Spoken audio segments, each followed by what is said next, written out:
നമസ്കാരം. ചാനൽ കാണുന്നവർ തീർച്ചയായും ലൈക്ക് ചെയ്യുക, തന്നെ സബ്സ്ക്രൈബ് ചെയ്ത് വയ്ക്കുക. വീഡിയോ മുഴുവനായി കാണുക. കുറേ അവധി വാർത്തകൾ വരുന്നുണ്ട്.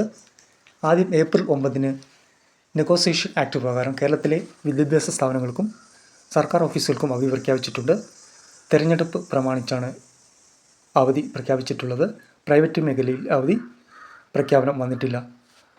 മറ്റൊരു അവധി വരുന്നത് നിയമസഭാ തിരഞ്ഞെടുപ്പ് പ്രമാണിച്ച് ഏപ്രിൽ 9 പാഠപുസ്തക പരിഷ്കരണത്തിൻ്റെ ഭാഗമായി അധ്യാപക പരിശീലനം നടക്കുന്നതിനാൽ ഏപ്രിൽ 11 മുതൽ 16 വരെ മദ്രസകൾക്ക് അവധി നൽകാൻ സമസ്ത കേരള ഇസ്ലാം മതവിദ്യാഭ്യാസ ബോർഡ് നിർവാഹക സമിതി യോഗം തീരുമാനിച്ചു.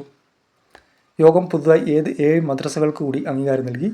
ഇതോടുകൂടി സമസ്ത മദ്രസകളുടെ എണ്ണം 11,103 ആയി. മറ്റൊരു വാർത്തകൾ വരുന്നത് ഈ മാസത്തെ ക്ഷേമ പെൻഷൻ വിതരണം തുടങ്ങിയിട്ടുണ്ട്. 2000 രൂപയാണ് വിതരണം ആരംഭിച്ചിട്ടുള്ളത്.